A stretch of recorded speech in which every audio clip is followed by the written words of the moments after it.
Hello, buddy.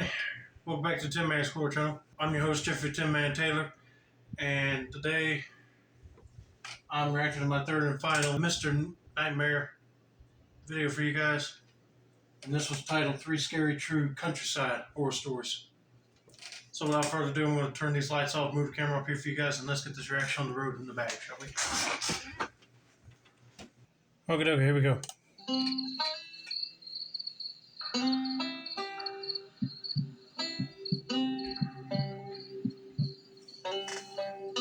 My name is Evan. I'm 28 years old. After my divorce, I moved to a small town named Chatham in Alabama. Apart from my parents' house, I didn't really have anywhere else to go, so I came to live in my grandfather's old house. He passed away a few years ago and left the place to us. It's about 10 minutes outside town, sitting on 10 acres surrounded by woods. It's real quiet out there. I thought I'd enjoy that. The house is old, wood floors that creak, doors that stick, the kind of place that always feels a little cold no matter how high the thermostat is. I mean, hey, it's an old house, and your grandpa left it to you guys. It may be a fixer-upper, but if it's still livable, then you might as well call it home until you get something else. And plus, you got 10 acres. I'll have fun exploring the woods if I had 10 acres. But I know he's probably not going to enjoy the quiet lifestyle later on. So let's just get into a story and see what happens to him while he's living at his grandpa's house. But it was free, and I didn't have a better option. The first few nights were normal. I unpacked and cleaned. I spent the evening sitting on the porch with a beer. It was peaceful. No traffic, just the wind through the trees and the occasional owl. But then the noises started. The first time I heard it was on the 7th night. I had just gotten into bed around midnight. I was almost asleep when I heard whistling outside.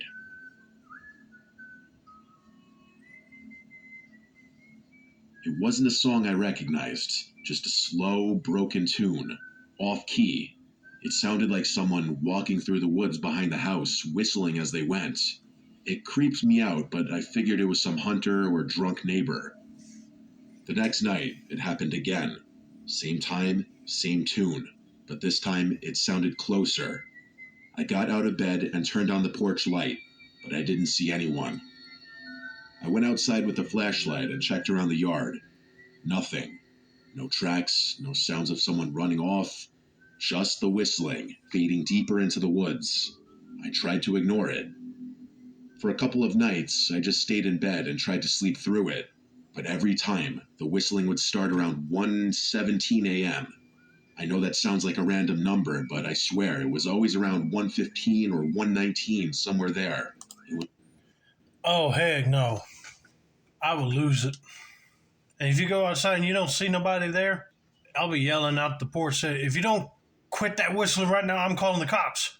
And this will be a good time to have a firearm just to shoot up in the air and listen to see if they stop whistling and running away, because then they'll take your message seriously. It was like clockwork. I started thinking maybe someone was messing with me on purpose, someone who knew I was out there alone. I called the sheriff's office a few days later. An old deputy, who I'll call Deputy H, came out. He'd been in the job a long time. When I told him what was happening, he got real quiet. He said word for word, "Your granddaddy used to call us about the same thing. Said someone was whistling around the property late at night, always in the spring. We never found anything. I figured he was just getting old, but now you're hearing it too." That shook me. I had no idea my grandfather dealt with this. Deputy H told me to keep the doors locked and stay inside after dark. I started doing that. Not like I wasn't already. I double-checked every window. One night I even put chairs under the doorknobs, but the whistling kept coming. Closer every night. One night I heard it behind the shed. It was louder than usual, like the person was standing right outside. I grabbed my flashlight and looked through the blinds. I didn't see anyone, but I didn't dare go outside. The next night, I heard it from the front porch, right by the door. 3 long whistles, then silence. The night after that, it came from under the floorboards. I swear to God, It was like someone was in the crawl space, whistling up through the vents. I didn't sleep at all that night. I started digging through the attic the next day, trying to find anything my grandfather left behind. I found a box of his journals. He wrote about the whistling. He said it happened every spring for over 10 years. He didn't know who it was, but he thought it was someone watching the house. He said he used to sit up with a rifle by the front door just in case. He said it only ever happened when he lived alone, after my grandmother died. I called Deputy H again. He came by and read the journal, and he looked nervous. He told me to be careful. He said, "Don't open the door if you don't know who it is." That night, I stayed up. I sat on the couch with a shotgun across my lap, a shotgun I barely knew how to load. I waited. At 1:17 a.m., the whistling started again, but this time, it didn't come from outside.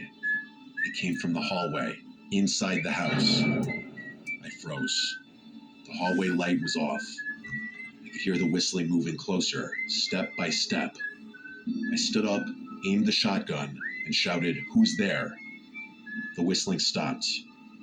I flipped the hallway light on. Nothing was there. No one. I didn't sleep again after that. It was 2 nights since then, and I hadn't heard it again. I was getting sick. I didn't know who this person was. I didn't know why they picked me or my grandfather, but it was real, and I knew it was. I don't believe in hallucinations to that degree, nor do I believe in anything paranormal. This was a real person. After that night, things went quiet for 2 days. No sounds, no movement, no sign of anything. I thought maybe it was finally over. On the third night, I went to bed just after midnight. I didn't stay up this time. I left the hallway light on just in case. At exactly 1:17 a.m., I woke up to a new sound. Not whistling, knocking. Slow, paced out knocks. 3 of them. They were coming from inside the house, from the back door. Then silence. I didn't move. I stayed in bed, listening. A minute later, I heard a new sound. A creak from the floorboard in the hallway. Then another. Someone was walking. The hallway light went out. I grabbed my shotgun, heart pounding, and stepped out of the bedroom. The hallway was dark, but at the end of it, I saw something. A person, wearing black clothes, pale face. They were standing perfectly still, just watching me. I raised the shotgun, but my hands were shaking. I tried to speak, but my mouth was dry. I raised the shotgun, but my hands were shaking. I screamed, "Don't move," with my shaky voice. I saw in the dark the person slowly start lifting their leg and turning as if they were about to run. I screamed, "Stop," and at that moment they darted out of the hallway, out of my line of sight. I heard their surprisingly heavy footsteps stomping out the front door into the dark. I ran outside and fired a shot, not into the air, but straight ahead into the darkness, low-key hoping I'd hit him in the dark. I screamed, "Don't come back." The shot hurt my ears, ricocheting off the walls of the house and the deck. I locked up the house, got to my truck, and drove into town. I slept in my truck that night. The next morning, Deputy H drove out there, and the front door to the house was unlocked again. That confirmed whoever that person was had a key to my grandfather's house. Nothing was broken or missing, but Deputy H recommended I change the locks, and he also off the record suggested I move out of that old place, because someone out in those woods hasn't taken kindly to either my grandfather or myself being in that house. I drove out to the local home improvement store and switched the locks that day, that same hour. After that, I left that house to go to my parents' house out of state for a while. I left it to my dad to eventually sell that house. Anything of sentimental value we took out, and the rest was just left in there or sold. My father, of course, left out the fact that there's some creep who's been stalking the house for apparently decades now. How they potentially got a key, who they were, why my grandfather never said anything, I don't know. It all disturbs me deeply. I personally think it was some disturbed creep living in a nearby house. I eventually moved to a more urban area. This experience left me honestly too unsettled to live in a remote location. Oh, you're telling me. Man, that guy was just way too darn fast for you to catch. But yeah, I would have been doing the same thing too. Called the sheriff's department out there, and the deputy comes up and they said that a relative of mine that was staying in the house had the same problem too. I'll be shocked. And the fact that he wrote what he accounted in his journals about the whistling, that tells you he won't go crazy either. I would like to know how that guy got a key to that house to begin with as well. That is strange. But I'm glad that he stood his ground and got the shotgun out there and fired it just to scare the crap out of that guy. But I'm just glad that he changed the locks out so that guy will not have access to the door again. I hate that he ended up selling the house, but I understand he can't stand living in a out open, like a rural, wide open space area again. I just hope whoever they sell it to don't have to encounter with that guy too. All right, let's get to story number 2.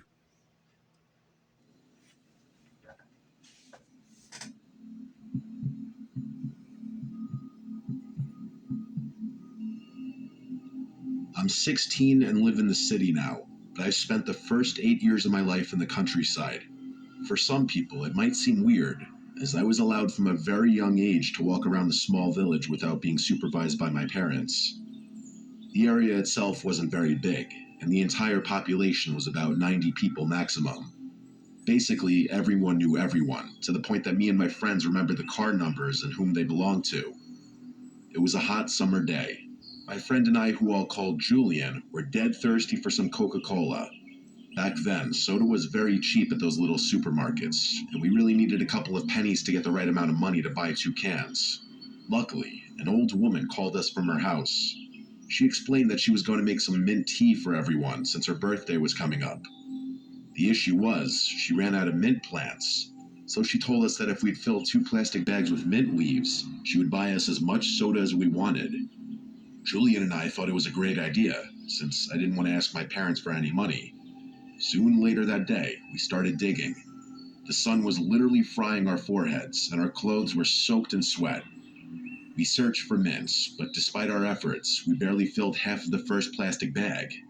Both of us were very mad, since we knew there was no way we would actually manage to gather enough leaves before the sun went down. Still, we kept walking and looking around, hoping that some miracle would happen and we would find a field full of plants. Suddenly, 2 tall guys approached us, completely out of nowhere. And when I say tall, they were probably like 5'7", yet they seemed like giants to our 7-year-old selves. And what surprised me the most was that they were both covered in black clothes, with large hoodies and tight pants. None of them looked older than 17, despite being very hard to make out their facial features. They talked to us in a very friendly, childish voice, their words carefully chosen to not raise any suspicion. Are you kids both alone? Don't tell them that you're alone. They need to get back to what they're doing, trying to find more mint leaves for that lady so that she could give them money for soda and get out quick. But I got a bad feeling that they're going to mess up and be tricked by these guys for some reason. I don't know. I don't want to jump ahead, so let's continue. Julian looked at me. He seemed a little worried and made a hand gesture that signed to leave. Unfortunately, body language was never my cup of tea, so I didn't understand what he wanted us to do. I shifted my attention back to the 2 guys and spoke in a rather cheerful voice, saying, "Yeah, we're actually looking for some mint plants," and then asked where we could find a bunch of those. We've been looking for so long and we're really tired. Now, I'm not really sure, but I have a short flashback of one of the 2 guys smirking when they heard what we were looking for. One of them crouched next to me and patted my head. Julian quickly came close to me, pulling me back by the arm a little when he saw the guy touching me. His expression was serious, almost a little panicked, and he asked, "Who are your parents?" You see, from where I come from, that question requested the answer to be by last name, since there were so few people, not many new generations were born. So asking who your parents were was a common way to identify the entire bloodline of the person. Julian was born in the countryside, so he knew the people much better than me. I assumed he was scared because he didn't recognize the 2 guys, and the fact that they were talking to 2 small kids without anyone around and even patting my head instantly sent a red flag to him. Just as he feared, they avoided the question, looking like I was their main interest. Actually, I've seen a big field of mints. You see that hill over there? That's where we come from. If you want, we could lead you to the field and help you fill those bags, or even more. Of course, we knew that hill. Julian and I and the other kids would play hide and seek in its forest at night, and it was such fun I can't even describe it. But still, not once have I ever seen any sort of mint field. After all, the only things that grew there were corn, grapes, and some watermelons. Yeah, your friend is trying to get you away from dangerous people, and you still want to keep talking to him. I know that this person was 7 when this happened, but still, you should say no if you already know that. If you already knew that there ain't no mints being grown in that spot of the field, they're just saying that just so they can lure you into the woods to kidnap you. Again, I was a very idiotic kid, and all of those red flags meant nothing serious to me. I nodded eagerly, pulling Julian by the arm to come with me. The guys seemed satisfied and began to lead the way. We were walking further and further away from the village, and I could feel my friend's hand tremble in mine. At that point, I felt a sudden shiver down my spine, as the village was now completely nowhere to be seen. The forest was right in front of us, and I could see that there was no trace of any field of mint. I tried asking the guys where we were going, but they gave very vague answers like, "You'll see," or "Just be patient." I began to sweat as well, and slowed my steps a little. Panic was rushing through my veins, and I quickly realized something bad was going to happen. But for some reason, I couldn't stop walking. I knew for sure that if either of us tried to step back, something really, really bad would happen. Then, very discreetly, Julian came close to my ear, and I still get chills remembering this so vividly. He whispered as silently as he could, "There's something wrong with these two. Run." That was the last thing I heard when Julian began sprinting downhill like crazy, his hand not breaking contact with mine for a single second. I was running as if my life depended on it, and it probably did, actually. I could hear the two guys curse, and eventually they started chasing us from behind. I started crying loudly with fear, not stopping in my tracks. I'm sure I wasn't even breathing, and I can't understand how in the world I ran for almost 2 kilometers back into the village without a break, or a breath. The woman who asked us to look for the mint saw us both, full of tears and sweat. Our faces were pale, as if all the blood left our bodies in that very moment. At some point as we got closer to the village, those guys must have stopped following us. She calmly took us inside and gave us some chocolate to feel better. She asked what had happened, and Julian was the one to tell her, since my mouth was completely paralyzed. As soon as he finished, the woman gave us a worried look and scolded us for being so stupid. Well, scolded Julian, as he lied, saying I didn't want to follow them, and he insisted on trusting the guys. After that incident, he wasn't allowed to come outside and play for a month, while I needed lots of time to recover from the small trauma. I never found out who those guys were, or what they wanted from us. Looking back now, much older, I can likely guess, and that doesn't sit well with me. While we were running, there was a huge chance I could have tripped and fell, since running downhill at that speed was very risky. If it wasn't for Julian, who is now my boyfriend, I don't even want to imagine what those guys would have done to us. I'm glad that they were able to get back to the village without them guys following them. But why would Julian tell a lie about him being the one to follow them guys instead of her? I don't know why he couldn't have just told that lady the truth instead of him getting in trouble. He probably figured that since she was already traumatized and didn't want to speak, he'd speak for her but not get her into any trouble. But it's nice that they connected and now are boyfriend and girlfriend. But I know that they'll be more wiser to trust their instincts and not talk to anybody that's wearing all black unless they were actual real nice people and not people trying to lure them into the woods. All right, let's get to story number 3, the final story.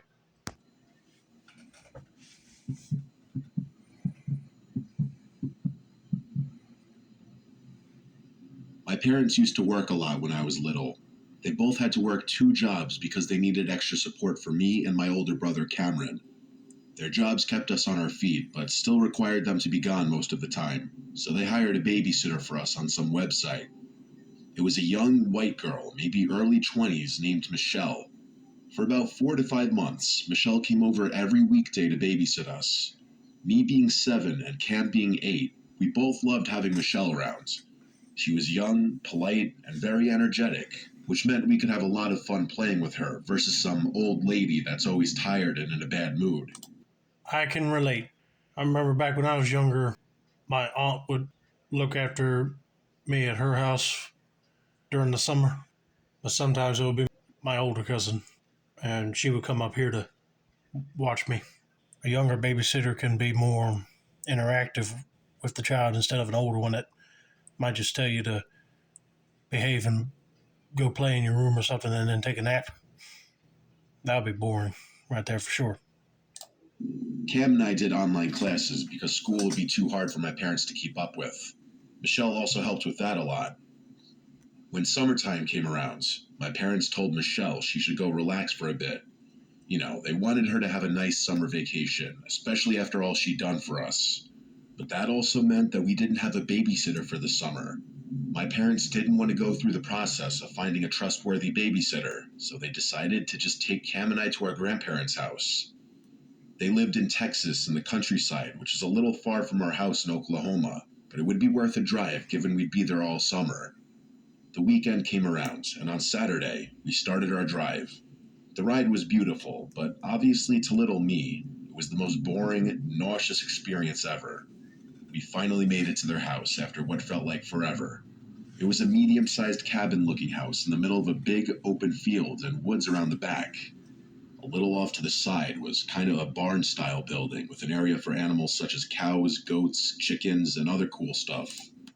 Hey, I ain't gonna lie, but I would love to live in a property what this person is describing, but also I probably would have a barn just to do other things like store vehicles and paint and do other kinds of stuff, not raise horses. But having a log cabin type house, yeah, that would be amazing for me. Gives off a more rustic aesthetic, you know. We all said our hellos, and right away, my grandpa wanted to take Cam and I on a little tour around the place. My parents stayed inside talking to my grandma as she cooked dinner for us. The night was amazing. We got to catch up with Grandma and Grandpa, and we played a little bit with their dog Cora. When it was time for bed, my brother and I shared a room with a bunk bed and a TV. The room next door was another bedroom where my parents slept. My mom and dad fell asleep very fast because they were tired from the drive, and they had to be home the next day for work on Monday. Cam and I stayed up a little bit longer watching some cartoons on TV. After a bit, we finally went to sleep with the TV on. Around 2 a.m., I was woken up by the sound of footsteps outside my window. Heavy footsteps. I couldn't see what was out there because the window had blinds over them. The footsteps didn't wake up Cam because the TV was still playing, but I could still hear them. I then heard a weird noise coming from the window, and after 2 seconds, I heard a grunt. Someone was trying to open it.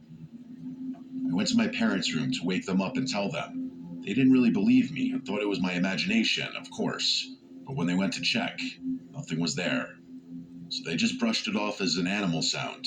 We were in the middle of nowhere after all, and maybe my kid brain really did think it was something it wasn't. I fell back asleep after 5 minutes of just laying there.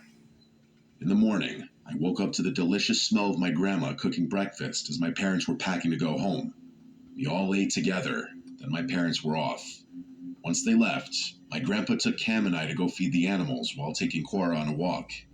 I wanted to have Cora's leash, so my grandpa handed it to me, saying to hold on tight. As we were walking along the trail, I found myself having to pull Cora a little bit every 5 seconds. When I finally looked to see why she wasn't walking, I saw her staring at something. She was staring in the woods. I was a little scared to look in the direction, but when I did, I saw a black figure standing there, staring at us.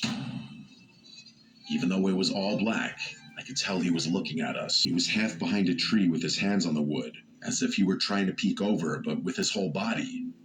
I turned to my grandpa to tell him, but him and Cam were already like 15 feet ahead of me. I ran to catch up with them while having to pull Cora a little bit.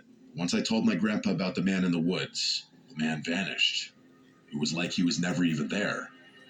I thought I would have been able to see him if he ran off, but where could he have gone? My grandpa heard about what happened the night before, so me telling him something like that couldn't be me playing tricks on them. I could tell in his face that he was concerned, but he just told me that it was okay and that it was probably a deer in the distance, and that when I ran, I scared it off. After we fed the animals, we went back to their house. We enjoyed the rest of the day watching movies and playing outside in the sprinklers. That night, my grandma made the best dinner, too. There was a lot of food, so after eating, I was really tired. I took a quick 10-minute bath and headed right to mine and my brother's room. Again, we watched cartoons for a bit and fell asleep. Around 1 a.m., I was woken up by the sound of humming outside the window. It was humming to the theme song of Cyber Chase, the show that was playing. Cam, being the heavy sleeper he was, didn't wake up to it. And as I said earlier, the blinds were over the window, so I couldn't see what it was. Okay, first of all, if something's outside making a noise against the window and you tell your parents and they don't believe you, they just think of the animal, then I get it. They're just tired and they got to get up for work the next morning, so they don't want to be bothered with that mess. But then Grandpa probably believes you too after you said that you saw something that looked like a man in the woods, but then he tried to calm him down and said it was probably a deer. But now when you hear humming to the Cyber Chase theme song, which that was one of my favorite shows growing up, that would be a cause of concern because you know that's not an animal making a humming noise. That's a man. And you need to quietly get your grandpa to go out there and check what that guy's doing out there without making it noticeable that you're moving in the house, of course, to make him run away. Oh boy, this is getting creepier by the minute. But I knew for sure at this point it had to be a person. At first, I thought it was my grandpa outside smoking, and for some reason he started humming the intro because he heard it through the window. Of course, that was a dumb explanation, but me being the kid I was, I yelled out, "Grandpa?" The humming stopped. After 30 seconds of no sound, I then heard, "Hey, it's Grandpa. Come out here, kid. I want to show you something cool." I then proceeded to put on my shoes and went outside. There were no lights, but I remember how beautiful the night sky looked. I finally got to my window where I saw my grandpa standing. He reached out his hand for me to grab it. I took his hand, and he started leading me towards the barn. I tried talking to him, asking where we were going, but no answer. I started to rethink what was happening. Why would my grandpa be outside at 1 a.m. showing me something cool? It ain't your grandpa. You should let go of his grip and run. Was he wearing a sweater with the hood up? Then I looked at my grandpa's hand and really paid attention to it, only to realize it wasn't my grandpa's hand. It was the hand of someone much younger.